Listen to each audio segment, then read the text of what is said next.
हिंदी साहित्य के इतिहास लेखन की परंपरा। हिंदी भाषा एवं साहित्य का प्रारंभ मोटे तौर पर 1000 ईसा के आसपास माना जाता है। यद्यपि हिंदी साहित्य के इतिहास लेखन का वास्तविक सूत्रपात 19वीं शताब्दी से माना जाता है। मध्यकाल में रचित वार्ता साहित्य जैसे 84 वैष्णवन की वार्ता, 252 वैष्णवन की वार्ता, भक्तमाल आदि में अनेक कवियों के व्यक्तित्व एवं कृतित्व का परिचय मिल जाता है। किंतु इतिहास लेखन के लिए जो काल क्रमानुसार वर्णन अपेक्षित होता है, उसका नितांत अभाव इन वार्ता ग्रंथों में है। अतः इन्हें साहित्य का इतिहास ग्रंथ नहीं माना जा सकता। हिंदी साहित्य के इतिहास लेखन में जो उल्लेखनीय है, उसका संक्षिप्त विवरण निम्नवत है। गारशद ताशी हिंदी साहित्य के इतिहास लेखन की परंपरा का सूत्रपात भी किसी हिंदी भाषी व्यक्ति द्वारा न होकर फ्रेंच विद्वान गारशद ताशी द्वारा रचित इस्तवार द ला लिटेरेचर एंदुई हिंदुस्तानी नामक ग्रंथ से हुआ, जिसकी रचना 2 भागों में की गई है। इसके प्रथम भाग का प्रकाशन 1839 ईस्वी में और द्वितीय भाग का प्रकाशन 1847 ईस्वी में हुआ। इस ग्रंथ में हिंदी और उर्दू के अनेक कवियों का विवरण वर्णाक्रम से प्रस्तुत किया गया है। यद्यपि गारशद ताशी के इस इतिहास ग्रंथ में अनेक कमियां हैं, यथा काल विभाजन का कोई प्रयास न करना, कवियों का काल क्रमानुसार वर्गीकरण न करना तथा योगीन परिस्थितियों का विवेचन न करना। तथापि इस ग्रंथ में पहली बार हिंदी कवि काव्य के इतिहास को प्रस्तुत करने का प्रयास किया गया है। साथ ही कवियों के रचना काल का निर्देश भी किया गया है। अतः इसे इतिहास ग्रंथ कहने में किसी को संकोच नहीं है। अस्तु अनेक न्यूनताओं के होने पर भी इस ग्रंथ को हिंदी साहित्य के इतिहास लेखन की परंपरा में प्रथम ग्रंथ होने का गौरव निसंकोच दिया जा सकता है। शिव सिंह सेंगर हिंदी साहित्य के इतिहास लेखन की परंपरा में दूसरी महत्वपूर्ण कृति शिव सिंह सरोज है, जिसकी रचना शिव सिंह सेंगर ने सन 1883 में ईस्वी में की। इसमें लगभग 1000 छोटे बड़े कवियों का जीवन चरित्र, उनकी साहित्यिक कृतियाँ एवं कविता के उदाहरण दिए गए हैं। उन्होंने प्रायः सभी कवियों का रचना काल एवं जन्म काल भी दिया है। यद्यपि आज उनमें से अधिकांश अविस्मरणीय हैं। इतिहास लेखन के लिए जिस तटस्थता, पर्यवेक्षण एवं वर्गीकरण की क्षमता की अपेक्षा की जाती है, उसका नितांत अभाव इस ग्रंथकार में दिखाई पड़ता है। अनेक त्रुटियों से युक्त होने पर भी शिव सिंह सरोज में तत्कालीन समय तथा उपलब्ध हिंदी कविता संबंधी जानकारी को एक स्थान पर एकत्र करने का सराहनीय प्रयास किया गया है। परवर्ती इतिहासकारों ने इस ग्रंथ में दी गई सामग्री का उपयोग करते हुए अपने इतिहास ग्रंथों की रचना की है। इस प्रकार इस विशाल ग्रंथ की उपादेयता आज भी है। सर जॉर्ज ग्रियर्सन ने 1888 ईस्वी में the modern vernacular literature of Hindustan नामक ग्रंथ का प्रकाशन एशियाटिक सोसाइटी ऑफ बंगाल की पत्रिका के विशेषांक के रूप में करवाया। अनेक विद्वानों ने, जिनमें डॉक्टर किशोरीलाल गुप्त प्रमुख हैं, इस ग्रंथ को ही सही अर्थों में हिंदी साहित्य का प्रथम इतिहास माना है। इस इतिहास ग्रंथ में पहली बार कवियों और लेखकों को कालक्रम से वर्गीकृत किया गया है, साथ ही उनकी प्रवृत्तियों पर भी प्रकाश डाला गया है। ग्रियर्सन ने एक सुस्पष्ट भाषा नीति का आधार ग्रहण करते हुए इस ग्रंथ में केवल हिंदी कवियों को स्थान दिया। संस्कृत प्राकृत अपभ्रंश कवियों को उन्होंने हिंदी की परिधि से निकाल दिया तथा साथ ही अरबी, फारसी एवं उर्दू के कवियों को भी उन्होंने हिंदी कवियों में नहीं गिना। उनका योगदान इस बात में है कि उन्होंने परवर्ती इतिहासकारों के लिए हिंदी कवियों को चुनने का मार्ग प्रशस्त कर दिया।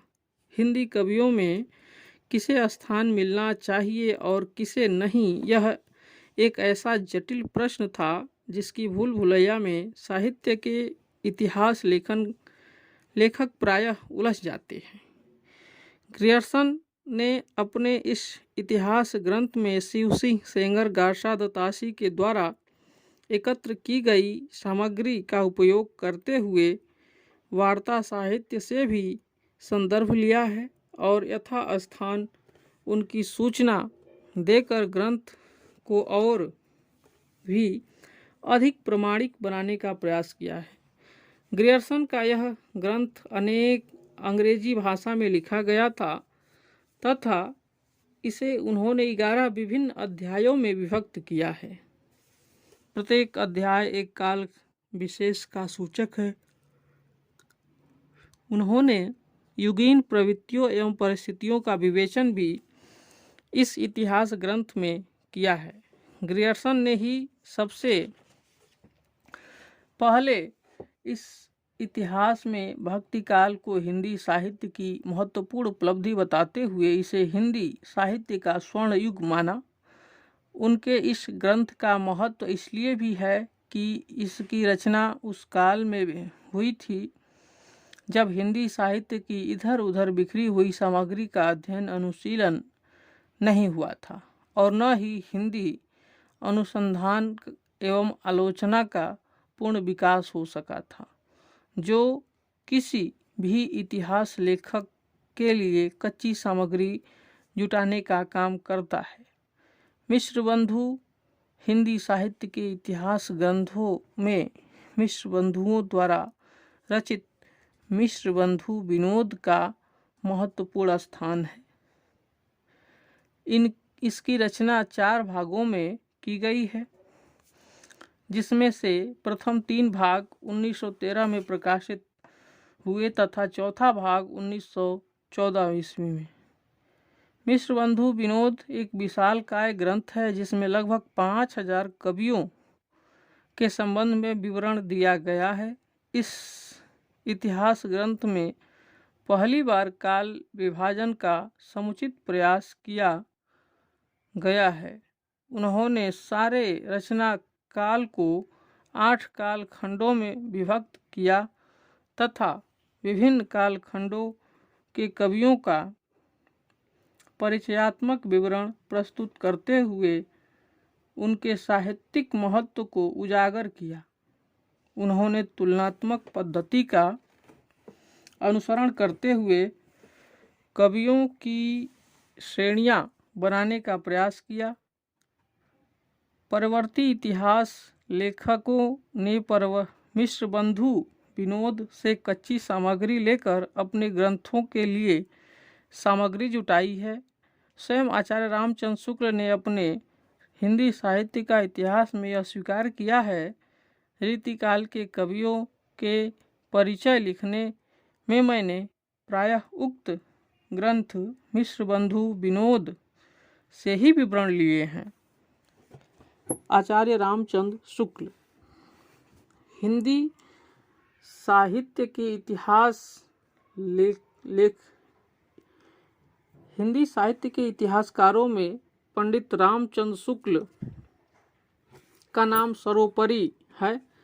उन्होंने सन 1929 ईस्वी में हिंदी साहित्य का इतिहास नामक ग्रंथ हिंदी शब्द सागर की भूमिका के रूप में लिखा, जिसे बाद में स्वतंत्र पुस्तक का रूप दिया गया। आचार्य शुक्ल ने साहित्य के इतिहास के प्रति एक निश्चित एवं सुस्पष्ट दृष्टिकोण का परिचय देते हुए यह सिद्धांत स्थापित किया कि प्रत्येक देश का साहित्य वहाँ की जनता की चित्तवृत्ति का संचित प्रतिबिंब होता है। जनता की चित्तवृत्ति के परिवर्तन के साथ साथ साहित्य के स्वरूप में भी परिवर्तन होता चला जाता है। आदि से अंत तक इन्हीं चित्तवृत्तियों की परंपरा को परखते हुए साहित्य परंपरा के साथ उनका सामंजस्य दिखाना ही साहित्य का इतिहास कहलाता है। उन्होंने युगीन परिस्थितियों के संदर्भ में साहित्यिक प्रवृत्तियों के विकास की जो बात कही वह अत्यंत महत्वपूर्ण है, क्योंकि उन्होंने अपने इतिहास के सर्वत्र इस धारणा के अनुरूप प्रत्येक कालखंड की युगीन परिस्थितियों का सम्यक विवेचन करते हुए तत्कालीन काव्य प्रवृत्तियों की चर्चा की है। शुक्ल जी का दूसरा महत्वपूर्ण योगदान काल विभाजन के संबंध में है। मिश्र बंधुओं तथा ग्रियर्सन ने यद्यपि इस प्रकार के प्रयास किए थे, परंतु वे प्रायः अधिक सफल नहीं हुए। शुक्ल जी ने मिश्र बंधुओं के काल विभाजन पर टिप्पणी करते हुए लिखा है, सारे रचना काल को केवल आदि, मध्य, पूर्व, उत्तर इत्यादि खंडों में आंख मूंदकर बांट देना, यह भी न देखना कि किस कालखंड के भीतर क्या आता है क्या नहीं, किसी वृत्त संग्रह को इतिहास नहीं बना सकता।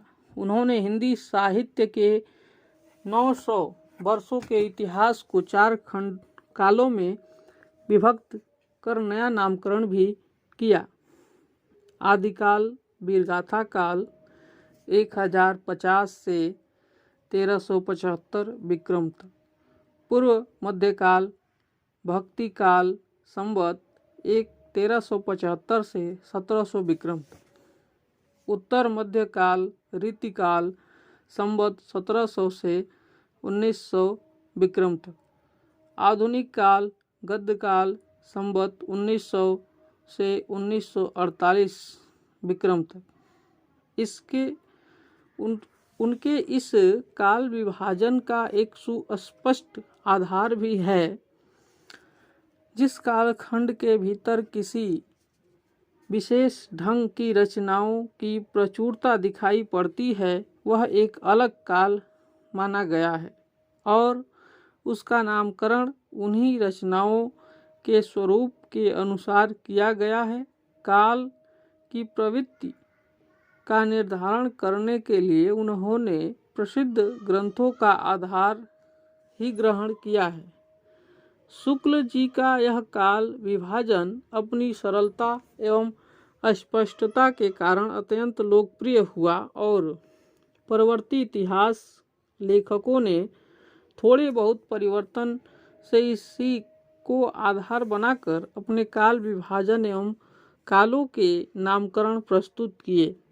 शुक्ल जी द्वारा दिए गए वीरगाथा काल नाम पर सबसे अधिक आपत्ति की गई है, अन्यथा शेष कालों को ज्यों का त्यों परवर्ती इतिहासकारों ने प्रायः स्वीकार कर लिया है।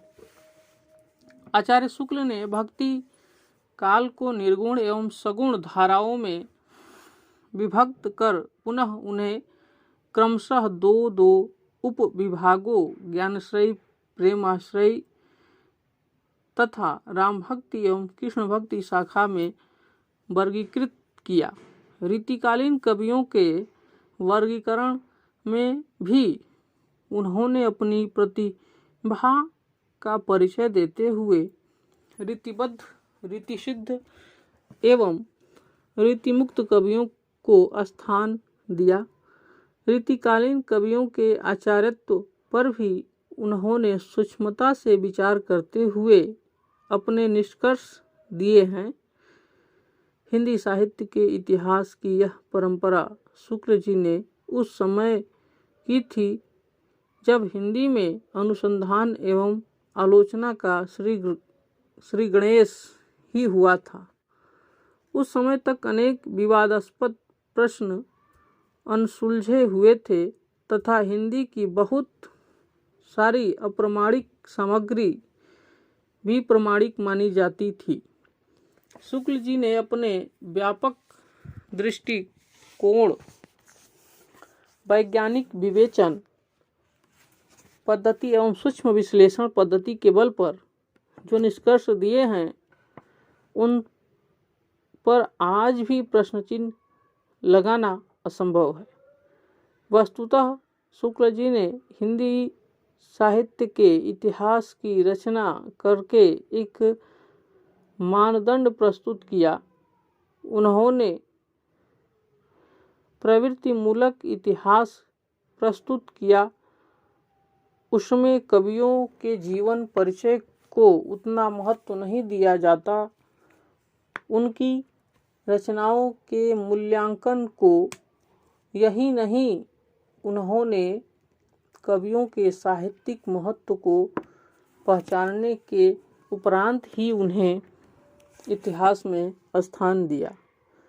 इसलिए यह संभव हो सका कि वे मिश्र बंधुओं के 5000 कवियों की तुलना में केवल 1000 कवियों तक सीमित कर पाएंगे।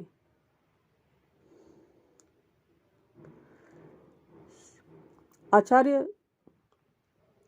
शुक्ल मनोविश्लेषक आचार्य शुक्ल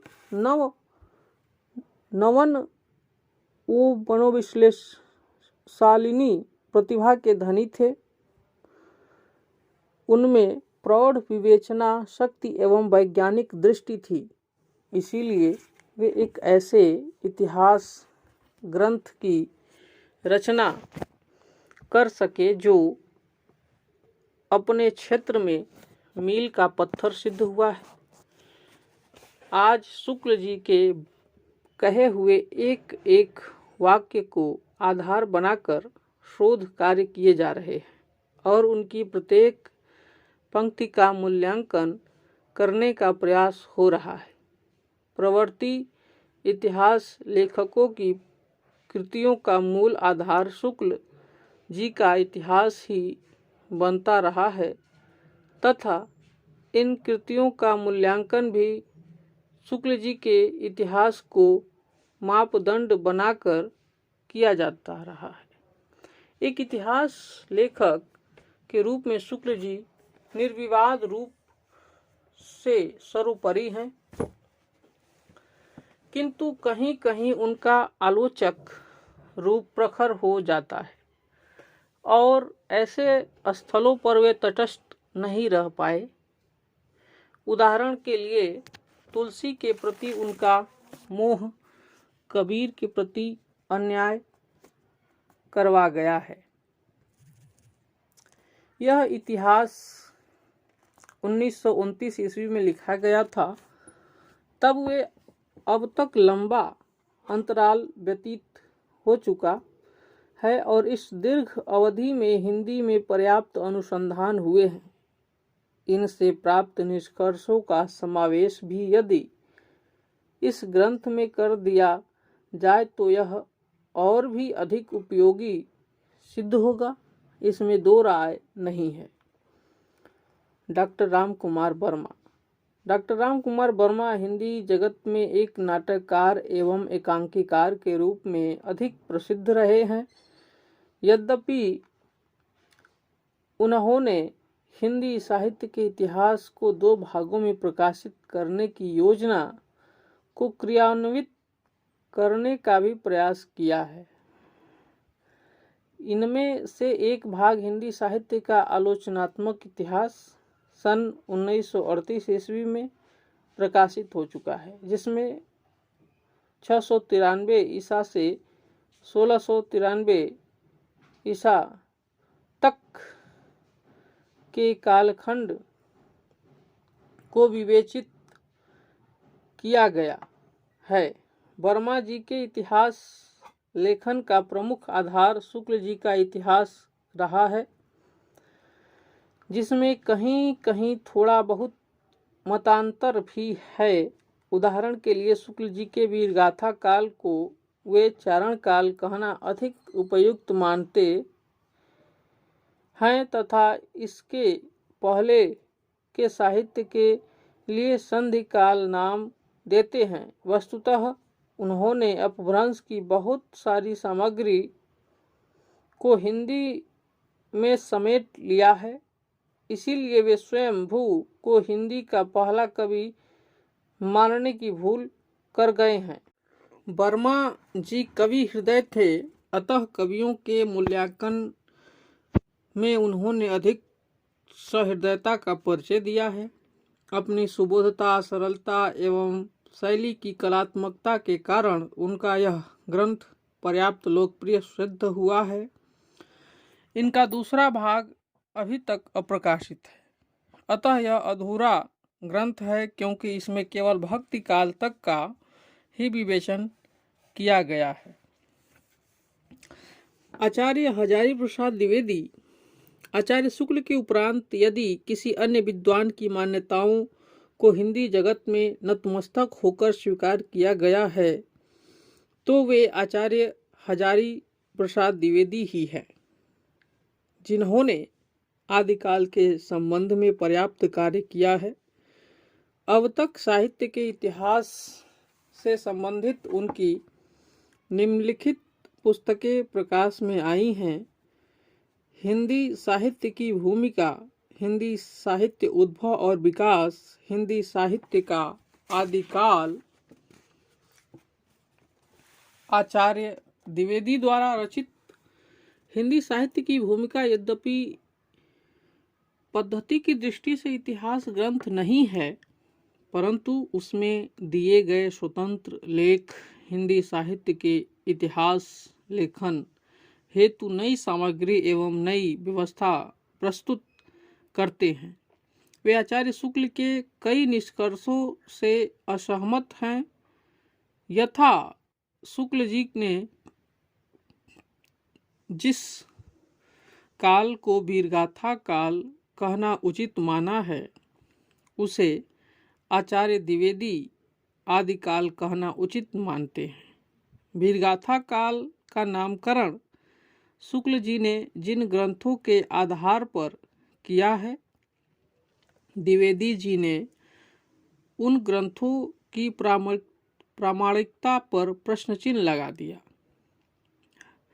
इसी प्रकार शुक्ल जी ने भक्ति आंदोलन के उदय का प्रमुख कारण पराजित हिंदू जाति की निराशा को माना है, वही द्विवेदी जी ने इसका खंडन किया है। वे यह भी मानते हैं कि भक्ति का उदय इस्लाम के प्रभाव से नहीं हुआ। आचार्य द्विवेदी ने अत्यंत शोधपूर्ण मनन के उपरांत यह निष्कर्ष निकाला है कि हिंदी संत काव्य पूर्ववर्ती नाथ सिद्ध साहित्य का सहज विकसित रूप है तथा हिंदी सूफी काव्य की कथा वस्तु, रूढ़ियाँ, रचना शैली, छंद, योजना ईरानी साहित्य से प्रभावित न होकर संस्कृत प्राकृत अपभ्रंश की काव्य परंपराओं पर आधारित है। उन्होंने कबीर की अवहेलना करने वाले आलोचकों को मुंहतोड़ जवाब दिया और उनकी काव्य प्रतिभा को उजागर करने का महत्वपूर्ण प्रयास किया है। डॉक्टर गणपति चंद्र गुप्त ने आचार्य हजारी प्रसाद द्विवेदी के योगदान पर चर्चा करते हुए लिखा है, वस्तुतः वे पहले व्यक्ति हैं जिन्होंने आचार्य शुक्ल की अनेक धारणाओं और स्थापनाओं को चुनौती देते हुए उन्हें सबल प्रमाणों के आधार पर खंडित किया। जहाँ तक ऐतिहासिक चेतना व पूर्ण परंपरा के बोध की बात है। निश्चय ही आचार्य द्विवेदी हिंदी के सबसे अधिक सशक्त इतिहासकार हैं। हिंदी साहित्य का बृहत इतिहास संपादित नागरी प्रचारणी सभा काशी द्वारा 16 खंडों में प्रकाशित साहित्य के बृहद इतिहास को प्रकाशित करने की योजना बनाई गई है। यह विशाल ग्रंथ किसी एक व्यक्ति की रचना न होकर शताधिक लेखकों के सामूहिक प्रयास का प्रतिफल है। इसका प्रत्येक खंड अलग अलग विद्वानों के संपादन में तैयार किया गया है, अतः शैली की एक रूपता नहीं रह गई है। यद्यपि इस ग्रंथ के लेखन हेतु कुछ सामान्य सिद्धांत निर्धारित कर दिए गए थे, इस इतिहास का स्थूल ढांचा आचार्य शुक्ल द्वारा रचित हिंदी साहित्य का इतिहास पर ही आधारित है। अतः मूल ढांचे के गुण दोषों का इसमें व्याप्त रहना अस्वाभाविक नहीं माना जा सकता। इस ग्रंथ की योजना हिंदी साहित्य की इधर उधर बिखरी हुई सामग्री को एक स्थान पर एकत्र कर उसे श्रृंखलाबद्ध कर देते हुए भी की गई है। अपने विशाल आकार के कारण यह ग्रंथ पाठकों एवं जिज्ञासुओं के लिए अधिक सुविधाजनक तो नहीं है, किंतु एक संदर्भ ग्रंथ के रूप में इसकी उपयोगिता निर्विवाद रूप से स्वीकार की गई है। हिंदी साहित्य के इतिहास लेखन की यह परंपरा निरंतर चल रही है। अनेक विद्वानों ने जहाँ समग्रतः हिंदी साहित्य के इतिहास से संबंधित रचनाएं प्रस्तुत की हैं, वहीं कुछ अन्य विद्वानों ने उसके किसी एक पक्ष को लेकर अनुसंधान किए हैं। अनेक शोध प्रबंध और रचनाएं भी प्रस्तुत की गई हैं, जो अनेक विवादास्पद प्रश्नों एवं समस्याओं का समाधान करने में सहायक हुई हैं। इसमें से कुछ प्रमुख ग्रंथ एवं उनके रचयिताओं के विवरण हैं। हिंदी साहित्य डॉक्टर धीरेन्द्र वर्मा, हिंदी काव्य शास्त्र का इतिहास डॉक्टर भागीरथ मिश्र, राजस्थानी साहित्य की रूपरेखा मोतीलाल मेनारिया, हिंदी वीर काव्य डॉक्टर टीकम सिंह तोमर, रीतिकाल की भूमिका डॉक्टर नगेंद्र, आधुनिक हिंदी साहित्य डॉक्टर लक्ष्मी सागर वार्षण, आधुनिक हिंदी साहित्य का विकास डॉक्टर श्री कृष्ण लाल, हिंदी साहित्य का इतिहास दर्शन डॉक्टर नलिन बिलोचन शर्मा, खड़ी बोली हिंदी साहित्य का इतिहास ब्रज रत्न दास, चैतन्य संप्रदाय और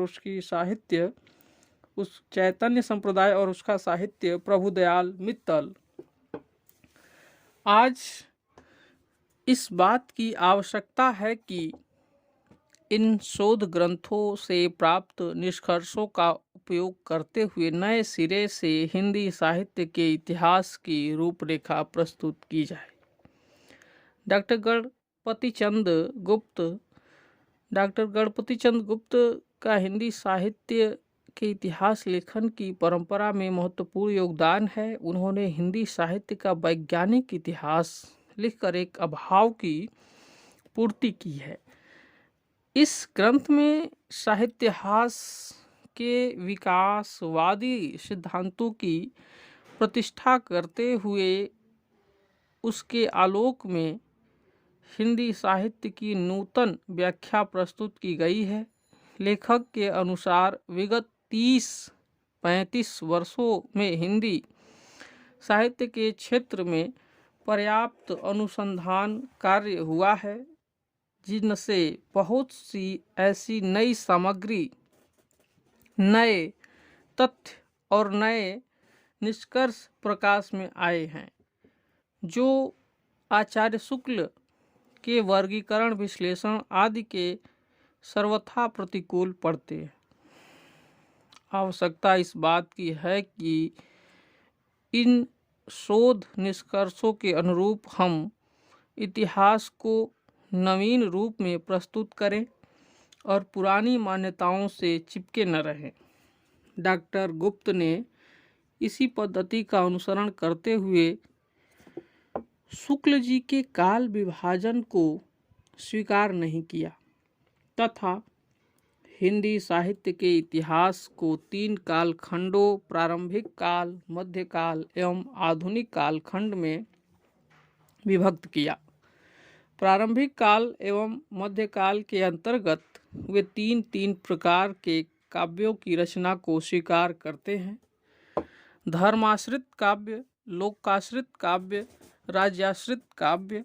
धर्माश्रित काव्य के अंतर्गत वे 5 काव्य परंपराओं का अतिशत्व स्वीकार करते हैं: धार्मिक राम काव्य परंपरा, संत काव्य परंपरा, पौराणिक गीति परंपरा, पौराणिक प्रबंध परंपरा, रसिक भक्ति परंपरा।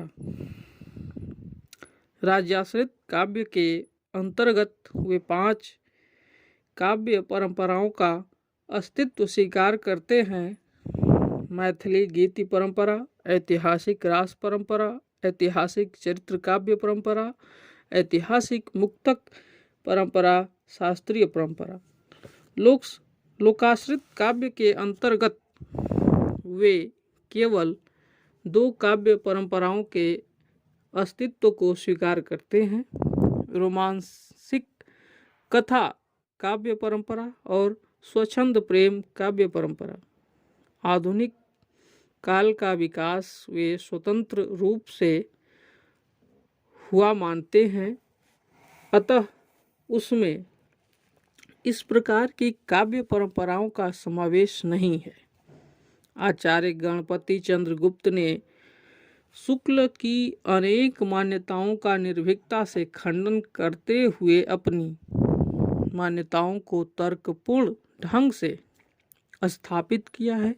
वस्तुतः हिंदी साहित्य के इतिहास लेखन की परंपरा में उनके द्वारा रचित हिंदी साहित्य का वैज्ञानिक इतिहास एक महत्वपूर्ण कड़ी सिद्ध हुआ है। उपयुक्त विवेचन से स्पष्ट है कि हिंदी साहित्य के इतिहास लेखन की जिस परंपरा का सूत्रपात गारसा दत्तासी से हुआ था, वह अब तक पुनर्जीवित है। विद्वानों ने अपने अपने दृष्टिकोण से जिन इतिहास ग्रंथों की रचना की है, वे हिंदी साहित्य के इतिहास के विविध पक्षों को प्रकाश में लाने हेतु अत्यंत महत्वपूर्ण सिद्ध हुए हैं। आशा है यह परंपरा अभी और आगे विकसित होगी तथा हिंदी साहित्य की नवीन सामग्री को प्रकाश में लाकर अध्येताओं के समक्ष हिंदी के समृद्ध वाङ्मय को प्रस्तुत करेगी। बहुत बहुत धन्यवाद। हिंदी साहित्य के इतिहास लेखन की परंपरा में यह लंबा चौड़ा व्याख्यान सुनकर आपको कैसा लगा? आप ज़रूर अपना कमेंट दें, टिप्पणी दें और अपने साथियों तक भी इसे शेयर करें। बहुत बहुत